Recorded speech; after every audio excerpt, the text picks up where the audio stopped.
All right, good afternoon. Hello. Good afternoon. Hi. All right, so for those of you who don't know me, and there may actually be people that haven't met me yet, especially if you're coming from another department, my name is Cheryl Ehrman, and I'm the Dean of the Davidson College of Engineering. And today it gives me great pleasure to introduce our Silicon Valley Leaders Symposium speaker, Marcy Harris. She's the co-founder and CEO of PopVox, which is a nonpartisan advocacy platform that I joined a few days ago.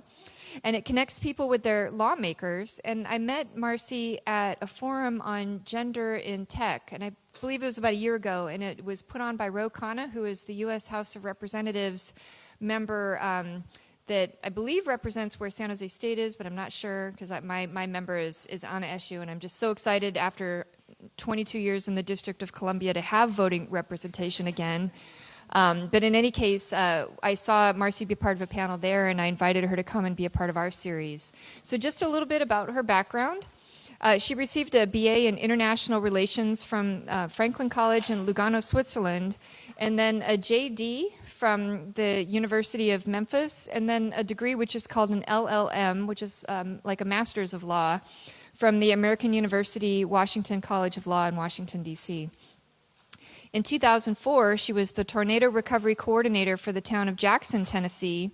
She managed media and community relations for response, recovery, and rebuilding efforts, and wrote a major FEMA grant for the area.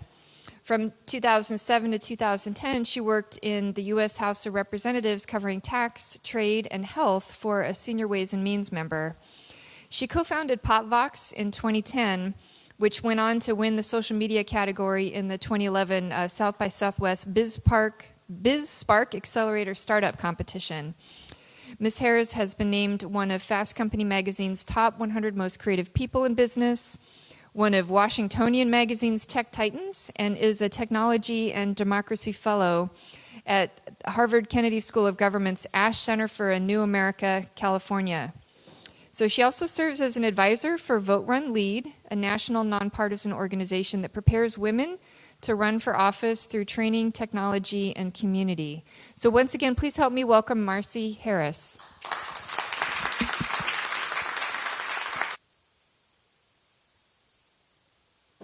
Test. Okay. Hi. Well, so part of what I was going to talk about is where I came from and how I ended up here, and that just got covered, so we can skip right through that. But I will say, when I was so kindly invited to talk here, I spent a lot of time trying to think about you guys and what it must be like to be where you are in the middle of innovation, studying, for those of you in the engineering school, the skills that everyone is told right now that they need to have for the 21st century. I mean, you basically are acquiring the superpowers of our era, and now you've got to figure out what you're going to go do with it. So I'm sure you've all got really excellent 5-year, 10-year, 20-year plans all thought out and ready to go. Yeah? Okay. So, well, in case you don't, I was going to let you know that I didn't either, and say a little bit about what that felt like. And probably, I think, to give you a little perspective, I did not grow up in the center of innovation. This is Lexington, Tennessee, and I went and pulled this from Google Maps, and I thought it was really funny when I did the search that the one landmark that they show from Lexington, Tennessee, population about 12,000, is the Walmart Supercenter. There are other things in Lexington, Tennessee, let me just say, but in a lot of ways that is the center of life there. And I, as was mentioned, from Lexington, I always had a great curiosity and applied to every exchange program and different kinds of opportunities to get out and travel around and see the world. But after graduating college, I came back to this area, and just over from Lexington, about 30 miles, is Jackson, Tennessee. So I was in my early 20s working in Jackson for a small local newspaper, covering the city council meetings and things like that. And the mayor called me up and asked me to run his campaign, which was great. This is going to be good. And I mean, he was an incumbent. It wasn't very difficult. You just set up a few meetings and ask people to give you a bit of money. But the night before that election, as was mentioned, a tornado came through the town. I had spent all day putting up yard signs. And the next day, you'll see there's actually a yard sign over there. That's one of the only things that was left standing in lots of areas. So the town was destroyed, and I was in a position where he could say, please help, go find out what people need and get it. That was my instruction. And so, for the next few months, my job, and these are not pictures from Jackson, these are pictures from another disaster, but what I wanted to show you is that my job was going around to areas like this, talking to people and trying to figure out how to help them get back on their feet. And all I remember is just a sea of blue tarps and American flags. And anybody who's ever lived in an area that's been hit by a disaster has seen a very similar scene, blue tarps everywhere. And what was really stunning about this is that people were coming into my office now that was based in the mayor's office and talking to me about, how are they going to fix this roof, or how are they going to replace these lost items and get back on their feet. And I was going with the groups to Washington to try to pound the halls and figure out how to make that happen. So we would go in and we would have these meetings, and they would say, oh, well, we have an appropriations bill that might be coming up in the next, few months, but we're not sure if it's, and these people needed to know what was going to happen tomorrow and next week. And these people were on a very different time schedule. This is actually a picture of the mayor in a community meeting as we were talking about that FEMA mitigation project that you mentioned, where people's homes were impacted in a flood zone, impacted by a tornado, but they were sitting in a flood zone where you don't want to rebuild. And so how do you go and tell people you can't build your house back that's been blown down by the wind because it might be inundated with water? And so it was a very difficult and emotional time. But it also taught me so much. And so much so that I now kind of like to tell people that my first startup was a town.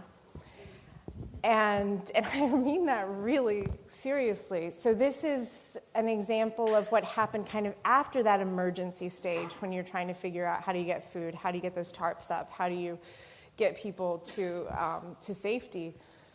Then it's like, how do you get people to put one foot in front of the other and know that things are going to come back, and to have hope that what comes next is going to be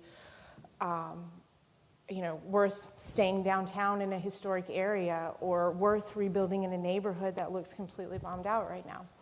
So we worked with the Urban Land Institute to pull together what is now very common, but back then it was really new, this idea of a design charrette. So bringing together members of the community, you probably have all done some variation of this design thinking exercises, to have, kind of a brainstorm. What would you do if there were no restrictions? How would you like your neighborhood to look? Do you prioritize recreation? Do you prioritize entertainment? Do you prioritize shops and places where there are no grocery stores? So we brought the community together to brainstorm. And we pulled it all together in a plan, and then we put the plan out to let people provide their public comments on the plan. And then the plan itself had to be approved by the city council and the county commission. And then we had to go about finding the money to do this, which again is why we were spending so much time in Washington. But not just in Washington, we were spending time talking to business people and investors and nonprofits and others to try to get them to put their money into what was possible. So I think I've missed a few, but so the moral of the gist of the story here is that we had to start with a problem. That was not an issue. We had a big problem. We had to come together to propose solutions. We had to go out and get funding. And then we had to actually go about the process of implementing and actually putting one foot in front of the other to make it happen. And that's a startup. So after this, I didn't get to stick around a long time for the implementation. As was mentioned, I went to law school and then ended up working on Capitol Hill. And at the time, you might have heard, there was a big healthcare bill in process. And so I had the opportunity to work with a lawmaker actually from the East Bay. His name was Pete Stark. I don't know if any of you remember him from when you were younger. So he was the chairman of the Ways and Means Health Subcommittee, and I worked for him. And this was a part of the effort that was pulling together all the pieces of that legislation. And again, in so many ways, this was my second startup because there was this process of coming up with the problem. Again, not an issue. We had plenty of problems to start with the state of healthcare in America. Pulling together interest groups, pulling together the individuals who had various opinions about how it should be done, trying to build consensus, finding funding mechanisms and how you're going to pay for it, and working on getting it pushed through. This was such an educational experience, and it was also one of the most frustrating things I've ever worked on in my entire life. If you want to see slow and tough and sometimes processes that don't make good sense, just turn on C-SPAN because it's there about 24/7. But I was really especially frustrated working in Congress with the way that information flowed through. So it was still at that time extremely paper-based. And pretty much, has anybody here ever interned or worked in a legislative office, volunteered? Yeah. So your job, for the most part, if you're working for a lawmaker, is to have meetings and talk to a ton of people. You may have been part of a constituent group that comes in to sit down and say, we care about this issue, and here's why it's important, and we'd like for you to do X, Y, and Z, and please do, and thanks, bye, and that's usually as long as the meeting lasts. But a lot of that, and here's our one-pager. And I had stacks of one-pagers that would build up until the time I decided it was time to clean off my desk, and so I would take all my one-pagers and file them away. And then the bill that related to the one-pager that was sitting on the bottom of the stack would get introduced the next week, and all I needed was that one-pager. So it just a colossally inefficient, paper-based process throughout the system. And I just kept thinking, somebody ought to do something about this. And so I had this long list of ideas of the things that I thought somebody ought to do. And everybody I took that list to said, you're right, somebody ought to do something about it. And there was nobody that took it and said, great, let's go do this. And it became very clear that if somebody was going to do something about it, it was going to be me. And I was becoming really annoying to all my coworkers and all my family, and I talked about this every time I was around, and somebody ought to do this. And so finally, if you may have had this experience when you've got an idea, and it just kind of pushes you to go give it a shot. And usually, if you're lucky enough, you don't know what you're getting yourself into and how hard it's going to be. So back to kind of the entrepreneurial line of the point. So there was a problem. Staffers were overwhelmed with the paper. They didn't know if they were hearing from real constituents. So we'd get emails and calls coming in. And within a congressional office, your job is to respond to the people who sent you there. Your job in California 12 is not to take lots of calls from people in Oregon and Tennessee and Florida to find out what they think about what you're voting on. It is to be responsive to your constituents. So emails and phone calls presented a huge problem. We didn't know if they were coming from constituents, and half the time we didn't even know if they were coming from real people. And then the other problem was a lot of people didn't understand the legislative process. It's confusing, it's intimidating. I don't think anybody designed it on purpose to be that way, but you certainly wouldn't design it this way if you were trying to make it easy for people to access. So the very simple idea, this little list that I was bringing around to people was, okay, so what if we list every bill online as it's introduced? What if we allow constituents to come in and create a profile, and we know that they're real people in this real district? and then we'll deliver their input to the congressional offices in a way that can be easily processed, because of course the whole goal behind this was really to solve my problem.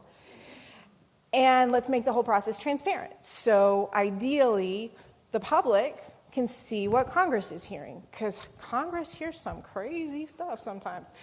And let's figure out what to call it. And we actually wanted to call it Vox Pop, just full disclosure, after Vox Populi, Voice of the People, but we couldn't get the URL. So we actually could get the URL for PopVox.com, which is a little bit harder to say, but ends up, I like it now after all these years. So PopVox.com is what we founded in 2010. And so we did it. We did all those things we had on our list. And I can show you what that looks like. You know, we list all the information online. The public can come and create an account and choose to support or oppose a bill and write a message, which we deliver to Congress.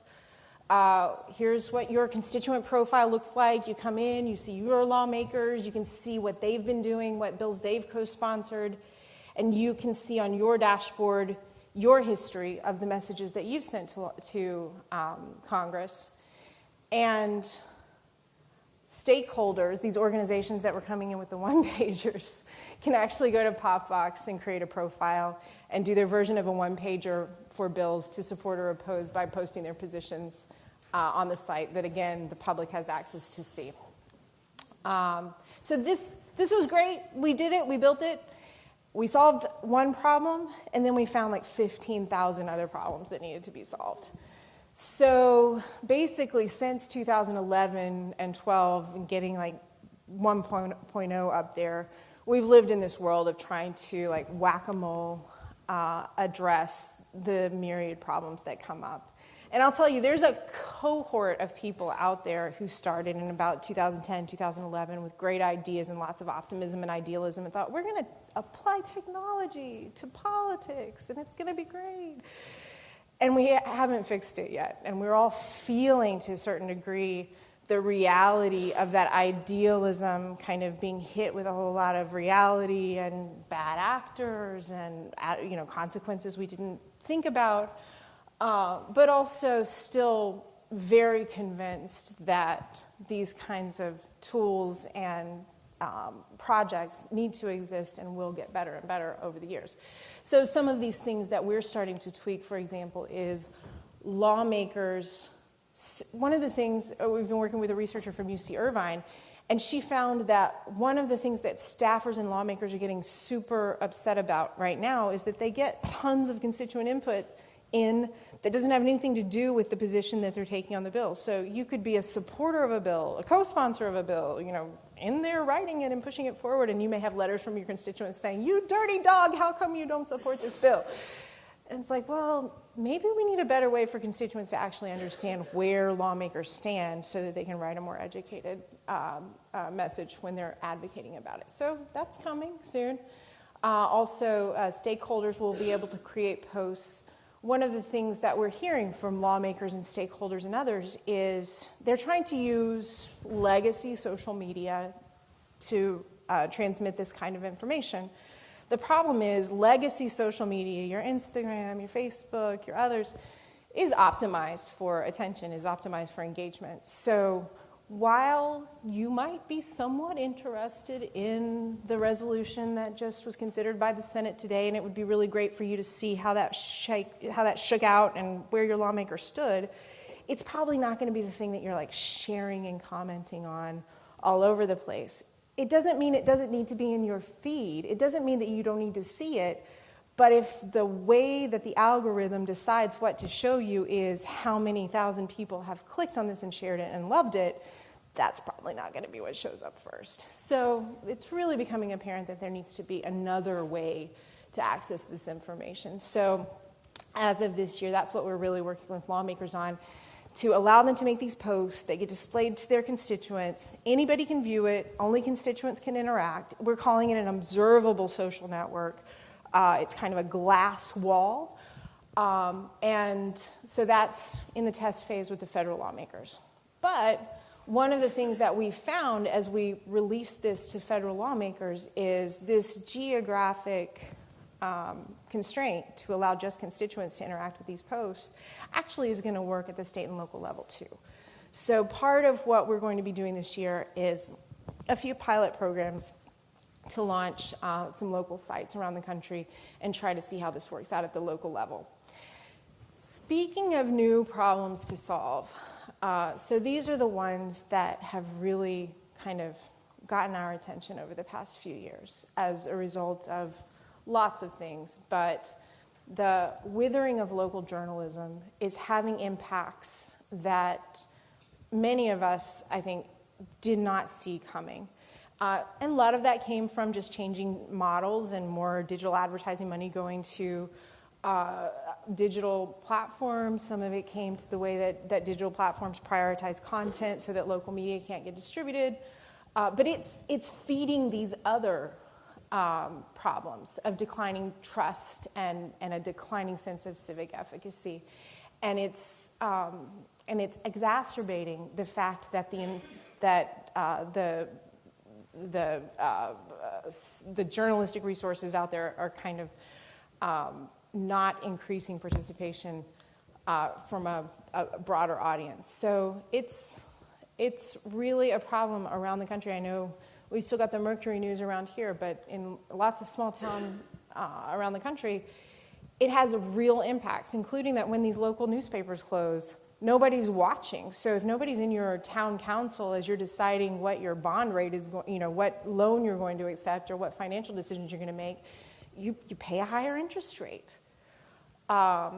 It's also contributing to polarization because in the absence of local news, almost every issue becomes nationalized. When it comes down to local news, I mean, your potholes are not partisan. That's just something that people get together and work on. But when the only news that you're getting about civic issues is hyper Republican or Democrat, MSNBC or Fox News, it tends to make the entire civic side of your world just very acrimonious. So part of what we're going to try to do as we take this piece that we built for federal lawmakers that we now understand has application at the local level is to give local communities back the opportunity to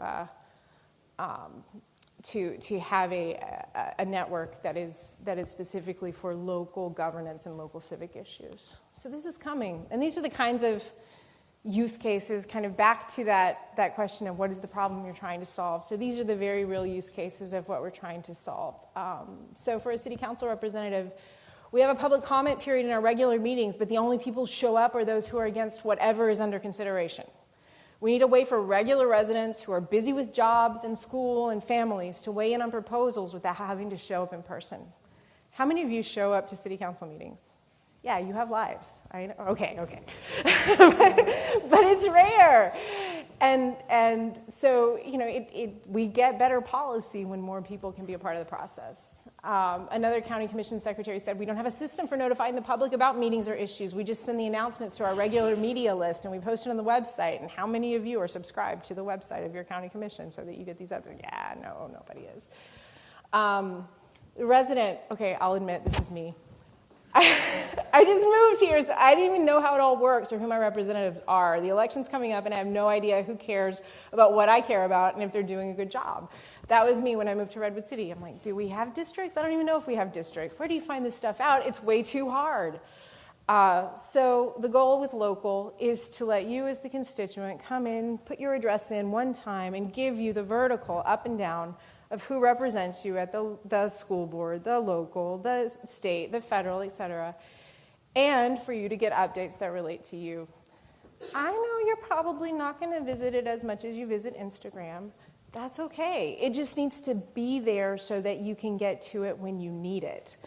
And so you don't have to go hunting for it, and so that there's not just this certain segment of people who happen to be paying attention that are the only ones who know what's going on.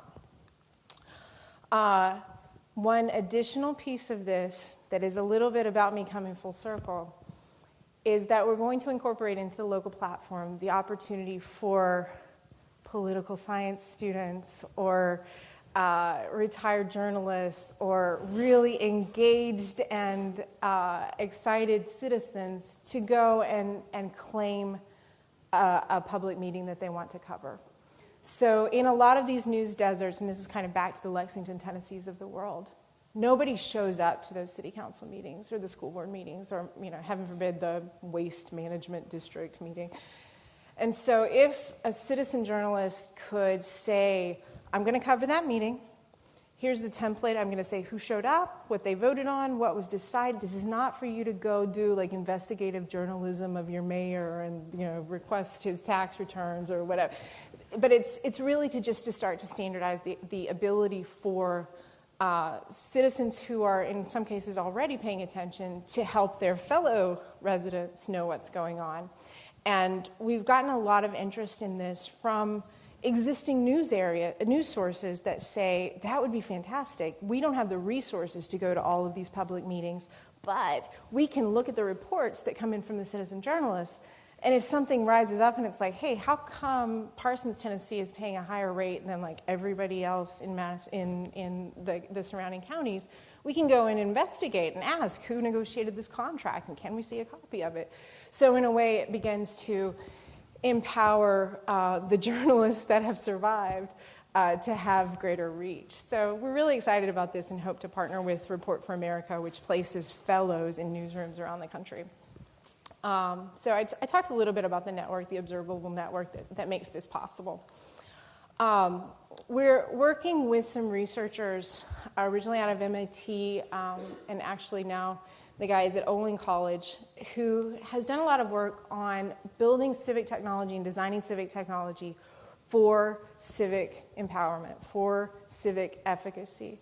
So civic efficacy, or political efficacy, some people call it, it's this question of, do you feel like your voice matters? Do you feel like you are invited to participate? Do you feel like you know how it works? Do you feel like you trust the institution enough that when you do participate, you are going to be taken into account in a fair and just and appropriate way? So we're going to be trying to measure as we roll out the local platform, are we doing this? Are people engaging more with local issues? Are they satisfied with the engagement? Oh my gosh, that's my phone, I'm so embarrassed. It's mine, I'm so sorry. Wow. Excuse me. So basically to measure if we're starting to move the needle on political efficacy, because the studies have shown that when you feel like your voice matters and you participate and you have a good experience, then your voice is actually received better and you engage more and you have more impact, so you feel like your voice matters so that you engage more, and it's this virtuous circle that helps everyone. It's when you have a terrible experience and you feel like your voice doesn't matter and nothing happened, you just get completely apathetic and you think, screw this, I'm not going to spend my time doing this anymore. So we're going to try to move the needle there. And the reason we're trying to do this is that we're not a typical Silicon Valley company. And so this is a little bit of the seed that I want to plant with you. Along the way, as I mentioned, I had no idea what I was getting into. And we did things pretty differently through the almost 10 years that we've been doing this. There have been many forks in the road where there was money to be taken if maybe our business model was to sell user data. Or there was money to be taken if we took an ad model that would have us trying to maximize clicks and attention, but maybe scaring people out of their booths. Those weren't consistent with our civic mission. And so we've made the decision along the way to prioritize democracy and civic efficacy and trying to be good players in this space. That is not at all a judgment on photo sharing apps and professional apps and all kinds of business models that make lots of sense in other sectors of our society. It just doesn't make sense in the civic space. There's a need for things to be done differently here. And that's why we go about things a little bit differently. And this is, I should credit Erhard Graf from MIT, who's come up with this definition about how designing for democracy and civic efficacy should work. So to tell you, I wanted to kind of frame for this talk that for me, this journey has really, I had no idea that I was starting a journey when I started a journey, and that it has in so many ways been about coming back full circle to where I was in Jackson, Tennessee, with people sitting in my office trying to figure out how to fix their homes. Because building this platform and now even getting back to finding a way to work on connecting folks with their local government has been such an exercise in just trying to figure out, as the mayor told me way back then, find out what people need and get it. So we think that you can, I mean, it's been a rough couple of years for technology and politics, but we think that it's possible to leverage technology to help us be more informed, more connected, and make government work better for everyone. You just have to do it differently. So that's why we don't accept ads, we don't sell user data, we're obsessively nonpartisan, and we prioritize the civic mission over profit, and we work with funders who support this approach. There are funders who support this approach. There should be more. There are business models that work for this approach. We're still working to develop them. But the seed that I would plant for you as you sit in this wonderful moment of potential and promise and limbo and, oh my God, what am I going to do with my life, is to set your moral compass with what you believe is important and the lines over which you will not cross. I found this online, that the ultimate startup, sailing is the only real agile, with the idea that the way you get somewhere in sailing is that you allow the wind to push you, and you're going from one side to the other towards a destination, but it's not a straight line. This is from one of my mentors, Janice Frazier. She drew this for me on a particularly bad day. And she was explaining, kind of along those same lines, that building a startup or finishing school or whatever it is you're going for is not a straight line. And there's peaks and valleys along the way. But the interesting thing is that when you look back, even when you're in the valley, you're still actually higher than your last peak. It just doesn't feel that way. Valleys still suck. But you're still working your way up and forward. So it's just important to keep perspective as you go along the path. So this is a picture from Jackson. And I just wanted to show you, this is one of those drawings that we came up with back in the day. This is real life. This is what it looks like now. That's a real person running in the park. The Shirlene Mercer Walking Trail is a park that was built in that area that we bought out because of the floodplain, named after one of the civil rights icons of Jackson. So that's now a recreation area. So insert inspirational sailing photo here. Thank you.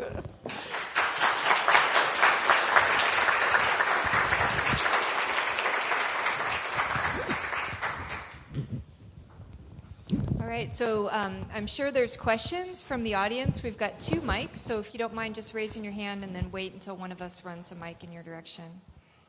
Oh, that's really far. So first off, I just wanted to say thank you so much for coming and speaking. That was so inspiring and amazing. Sorry about the phone.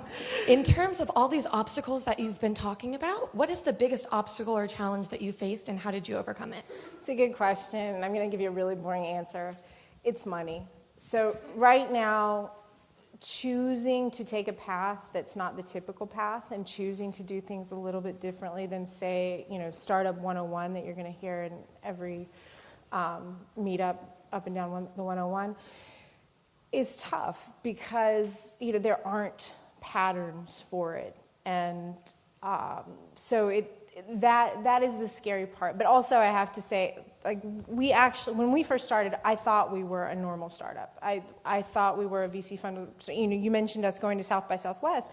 After we won at South by Southwest, we had all these meetings with VCs, and it was just it was great. And we got some term sheets, And that's when somebody's saying, I want to invest in you, here's what I would put in, this is what the requirements would be, this is the valuation, and you kind of take that back, and that's what you're supposed to stew over with your lawyer. And as we started looking through those, it started to sink in what accepting that money and what accepting those terms meant for us. And right now, the typical startup path, and this is no dig on it, it's just the way that it works, is that when you take investment capital like that, you get on the fast train to exit. The expectation is, okay, you're going to take my money and you're going to grow big, and then you're going to sell. You're going to sell, you're going to sell, or you're going to go public. And for us, that grow big and sell to Google or whomever path would have created these incentives to do the kinds of things that I mentioned that we didn't want to do. Sell user data, sell ads, juice up our numbers by, advertising to people to come in. It would not have allowed us to pursue this optimization of civic efficacy path that we really want to take. But I say it was hard. It was not hard. It would have been much harder to take the other path, because when you get that feeling in your gut, and you can't do it. For a while, I felt like the runaway bride. We had all of these conversations with funders, and like, nah, sorry, no. But it would have been much harder to take it and try to live with it. So it's still hard to figure out where the money's coming from. But ultimately, it's interesting this year, that conversation. I used to get a lot of pushback of like, oh, you guys should be built on the Facebook platform, or oh my goodness, you should optimize. This year, nobody says that. It's like finally there's a sense that this part of our lives needs to be handled a little bit differently, a little bit more carefully. I was wondering, so you were saying that you've been working with some legislators, just kind of like, beta testing some of the features that you guys are working on. What is the overall reception from legislators and congressmen and women? Are they interested in the ideas? Are there any major hesitations about your service? How? I have such good news for you. Congress is getting its stuff together. So this has been a long road, and there definitely wasn't the kind of receptivity earlier that we would have liked. We built PopVox to not require their participation. So part of my experience as a staffer was, don't try to sign them up. That will never happen. So we built it so that if somebody comes on and leaves a message, they're putting that through the lawmaker's existing system, and they don't know the difference of where it's coming from. Adding the opportunity for lawmakers to post a position actually came in response to them requesting it from us, which was great. Similarly, adding the new ability for them to create a post and it be distributed to their constituents, again, came from them. And when I say them, I mean a chief of staff and staffers in their stead. But complaining about the issues that they're seeing with trying to use social media for reaching their constituents. So either I have to post dancing puppies or pay for this to be displayed to my constituent, because otherwise, this is what we talked about at my town hall meeting, it's just not going to show up in your newsfeed, because that's not what Facebook's built for. So it's been really rewarding that we're responding to needs that they're expressing. And one of the most hopeful things I can report is that 2 days ago, the first meeting happened of the Select Committee on the Modernization of Congress, a bipartisan committee that was set up. It was initiated last year. This is a super bipartisan effort. I have to say the term modernization makes me think of 70s furniture. I'm not sure that the terminology is the best, but they are set up to receive good ideas about how to change and update Congress for the 21st century. And day one was other members showing up, sitting at the microphone, and talking about their ideas for updating Congress. And there were some crazy ones. I think GOP leader Kevin Murphy said it was kind of like blockchain will save us all. And no, I'm joking. But they're really open to new ideas, and all of them, I think, feeling the pressure that things work better in other sectors of our lives, and this is really important. We need to get our stuff together and really update the processes within Congress, the way we communicate with the public, and the way laws are implemented, and my big one would be the way that we measure whether laws are working or not. Hi, my name is James, and my question to you is, what do you do in terms of when you hit a wall or like feel overwhelmed with a lot of problems that comes up when you're building your startup? I cry. It's such a good question, and especially if you're thinking about entrepreneurial activities. One of the things that you hear a lot is entrepreneurial things are so lonely, and I always thought that was kind of whiny. But I think what is lonely about it is that you feel like you need to be on for everyone else. So whether it's the team or your family or your funders or your users or whoever you're working for, you think they don't need to know that I'm feeling this way. Or, my recent stumble, they're going to lose confidence in me if they know about this. Or you feel so insecure in that you have to hold it all in.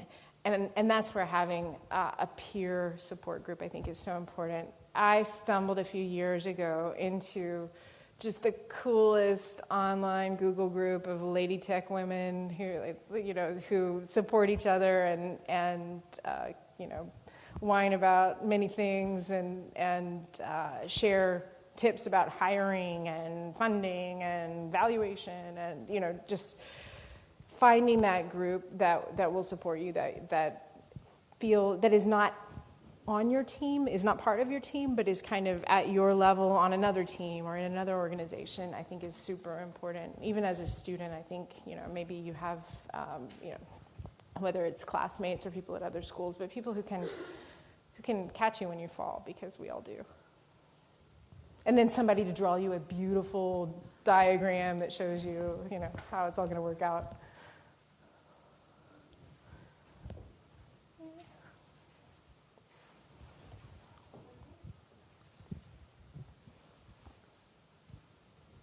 Okay, so if you could go back in time, what is the one thing you would have done differently?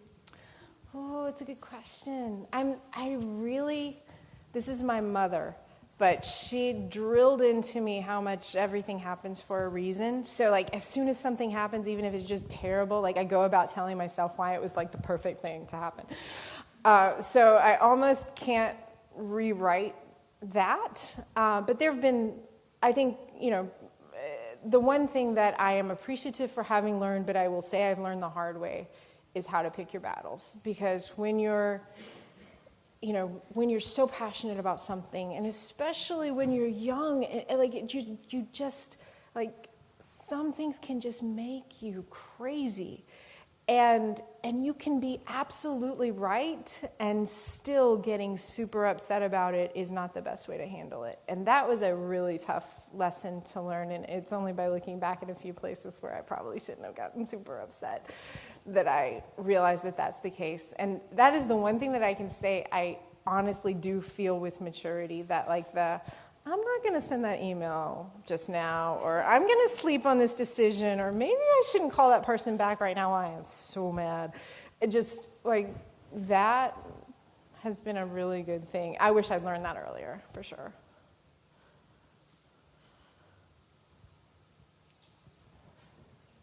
Yeah.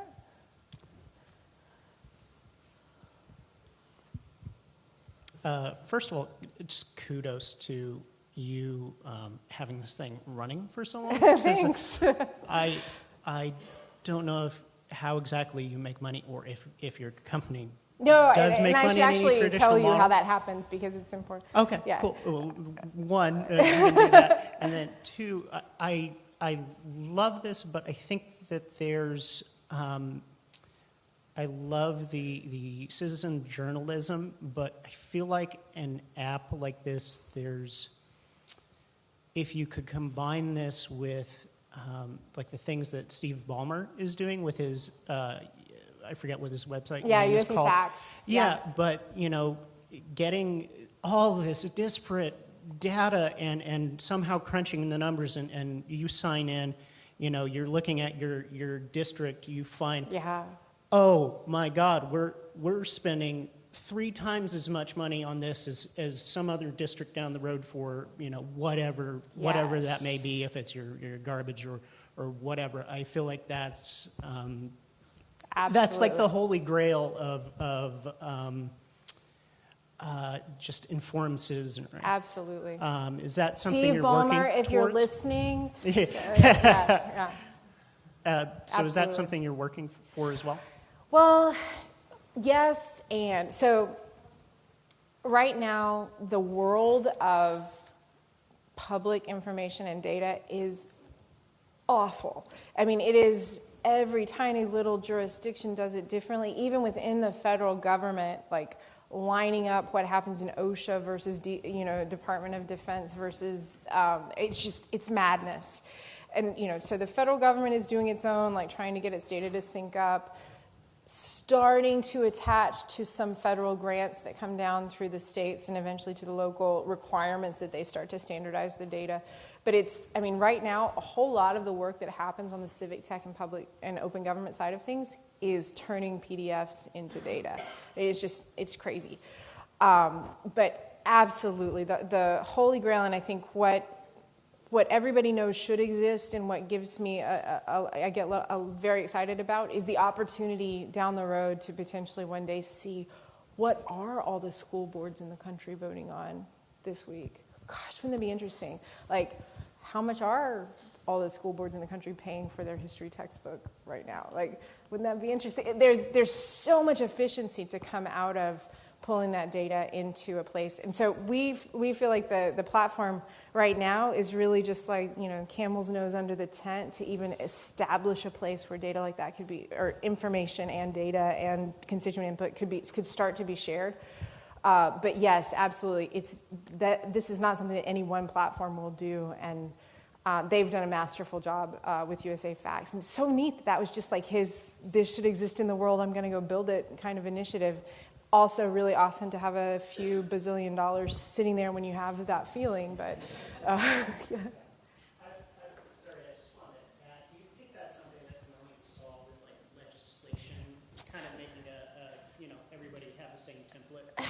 It's tough because when you wait for legislation, you're going to be waiting for a long time. So a lot of, if you've heard about the Code for America brigades around the country, or lots of open data movements that have happened that have been very organic, there's kind of a community that supports and cheerleads for itself that is pushing for little bits of open data, and some of it's coming from contractors. So you have software providers out there like Granicus or Acela or others that provide software for some of these little and large jurisdictions that are standardizing data because everybody's using the Granicus system. So when Granicus makes an API available, then you can pull in information from all the places that use that system, which is helpful. So standards are really helpful, but it's still just, there's so far to go before it's the utopia that I dream of.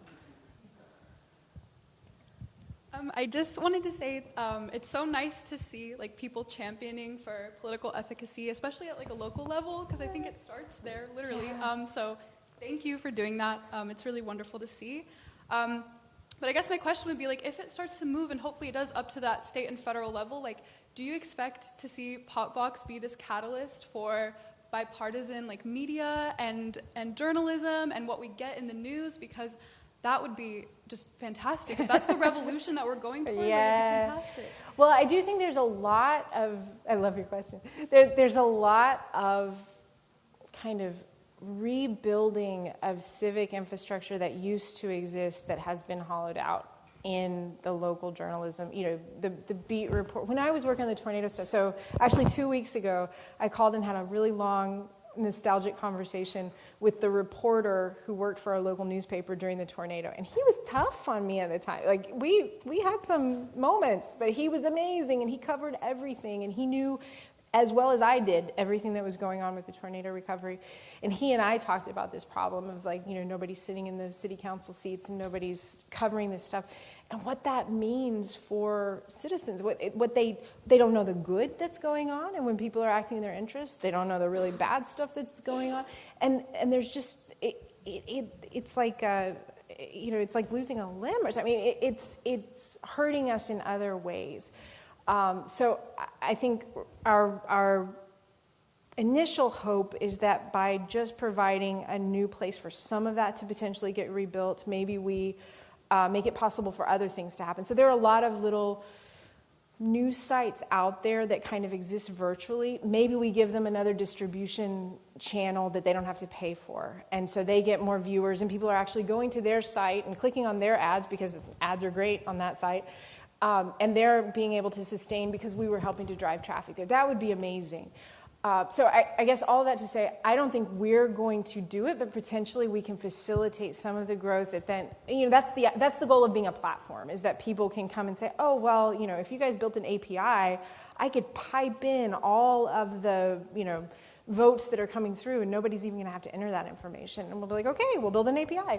And, so just working with, like Report for America, they're doing such good work they're actually paying for reporters to go into these local newsrooms. I think they're going to have 60 next year in areas that didn't have those reporters. So, if we can provide better information so that they're more effective, and maybe they can do trainings for the citizen journalists, and, maybe the citizen journalists get so excited that they decide to go start another, who knows what will come, but I think we're excited about the potential.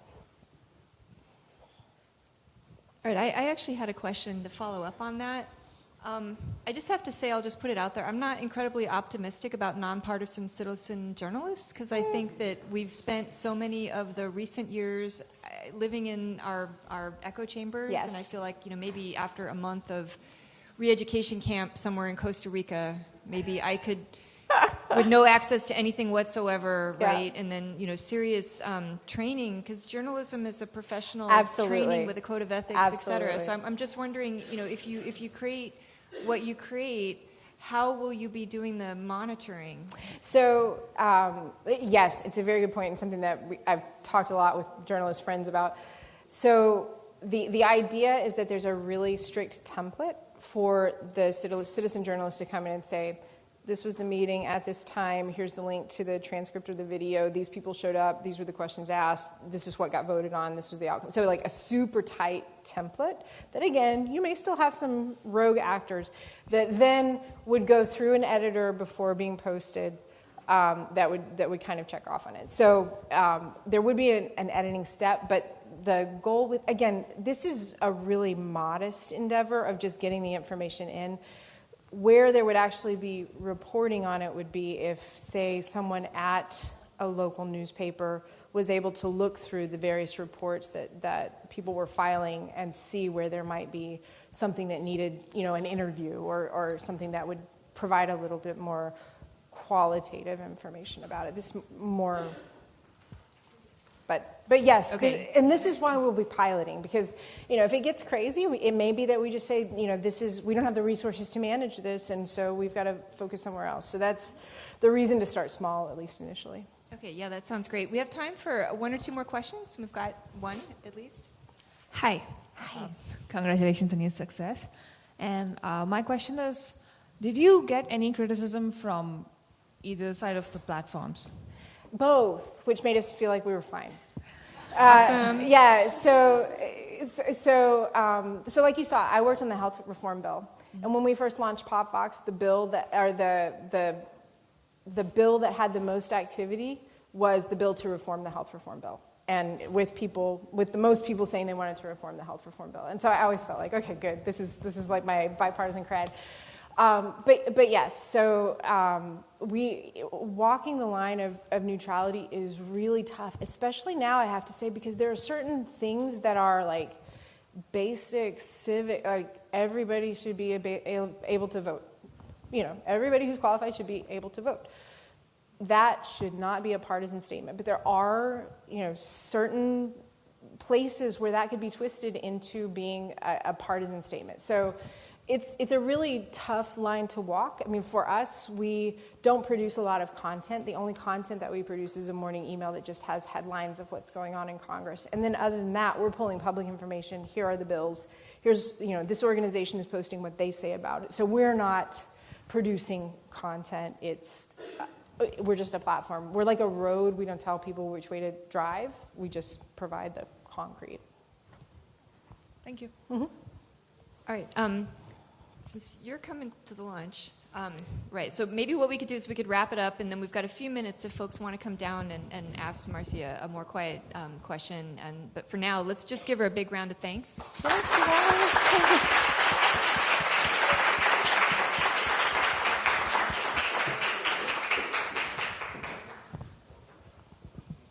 For those of you keeping score at home with your Go Points, this is a Go Point event. Just take a picture of yourself anywhere in the room, because we know the fine color of that wall represents that you were here.